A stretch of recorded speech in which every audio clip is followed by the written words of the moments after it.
দিনটা ছিল 10শে জুলাই সকালে। আজকে আমার রেজাল্ট দিবে। তো আমি ভাবছিলাম আমার অবশ্যই প্লাস আসবে। সব ফ্রেন্ডরা কল দিয়ে বলছিল, "তুই কেমনে প্লাস পাসনি? তোর থেকে তো আমরা সবাই গোর।" সরি, আমার একটু ইমোশনাল হচ্ছে। রেজাল্ট দেখার আগে অনেক আশা ছিল ওর প্রতি একটা, কিন্তু যখন রেজাল্টটা হাতে পেলাম তখন আশা করি নাই ও এরকম একটা রেজাল্ট করবে। ওর থেকে অনেক আশা করেছিলাম, ভালো কিছু আশা করেছিলাম, কিন্তু করে নাই। হ্যাঁ, দেন যখন হঠাৎ করে আমি কেউ জিজ্ঞেস করতো তোমার রেজাল্ট কেমন, মানে তখন মুখ থেকে কিছু বের হইতো না। মানে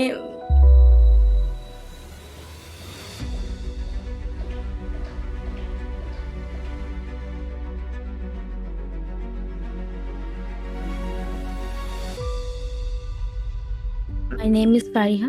Everyone around me thought I get GPA 5. Even I thought the same. But the result came. The world didn't collapse, but I just did. তো যখন রেজাল্টটা পেলাম, তো আমি আমার নর্মালি গ্রেডটা আগে দেখি নাই, জিপিএটা। আমি আমার মার্কসও দিতেছিলাম মোটামুটি খুব ভালো ভালো মার্কস, মানে প্রথম অনেক খুব ভালো ভালো মার্কস, লাইক 90, 95। বাট যখন হঠাৎ জিপিএটা চোখে পড়ছে, এটা আমার জিপিএ 9.4, এটা তো হওয়া পসিবল না, ছিল না, এটা তো হওয়ার কথা ছিল না।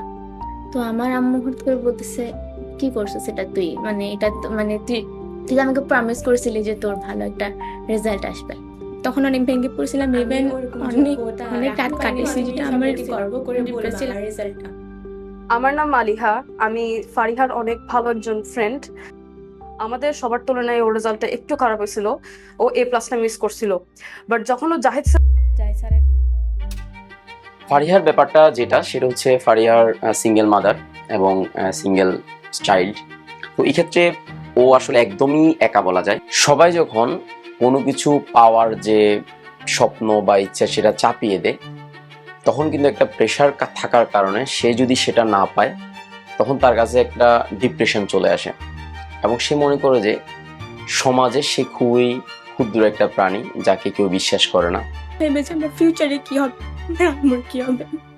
আমি আসলে ফারিয়ার মধ্যে সেই বিষয়টাকে দেখেছি যেটার সাহায্যে সে তার স্বপ্নকে অনেক দূরে এগিয়ে নিয়ে যেতে পারবে।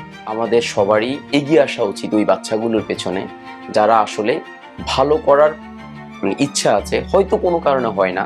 তাদেরকে যদি আমরা মানসিকভাবে এবং সবকিছু মিলে যদি সেই সাপোর্টটা দিতে পারি, তাহলে সেটা রিকভার করে আমাদেরকে ফিউচারে এর চেয়ে ভালো কিছু তারা আমাদেরকে উপহার দিতে পারে। স্যার আমাকে বলছে, তোমার এসএসসিটা এখানে শেষ না, এসএসসি রেজাল্ট দিয়ে যে তোমার যে মানে ফিউচার তোমার ডিসাইড হবে না, তুমি সামনে এইচএসসিতে দাও, এসএসসি ভালো করো, তারপর তুমি দেখবা অ্যাডমিশনে তুমি চান্স পাও, তাহলে তুমি আরো ভালো একটা ফিউচার, ভালো একটা ভালো জায়গায় গিয়ে সেটেল হতে পারবা। পড়ালেখা এখন আগে থেকে জাহিদ স্যারের কাছে কি আগে থেকে একটু ইমপ্রুভ করছে। কাছে পড়ার পর থেকে ও যে একটা পড়াশোনা থেকে ওর যে একটা মনটা উঠে গেছিল, একটা অনীহা চলে আসছিল, ওইটা থেকে ও কাটিয়ে উঠতে পারছে। জাহিদ স্যারের কাছে পড়ার পর ওর মধ্যে একটা অন্যরকম চেঞ্জ আমরা লক্ষ্য করছি। মানুষ যখন কোনো কিছু হারায়, তার সবসময় কল্পনায় থাকে যে আমি যদি ওই জিনিসটা পাই, তখন এটা পাওয়ার জন্যই সে কিন্তু প্রচুর পরিশ্রম করে। এই কারণে তার যে স্বাভাবিক যে পড়াশোনা বলো বা যে কোনো চেষ্টা বলো, সেটা দ্বিগুণ বা তিনগুণ পরিমাণে বেড়ে যায় এবং সেটা মানুষকে সফল করে তোলে। এবং আমি বিশ্বাস করি, কারো যদি কোনো কিছু হারিয়ে যায়, তাহলে সেক্ষেত্রে হতাশ না হয়ে ওই হারানোটাকে একটা অবলম্বন হিসেবে নিয়ে সামনের দিকে এগিয়ে যাওয়াই হবে তার কাজ।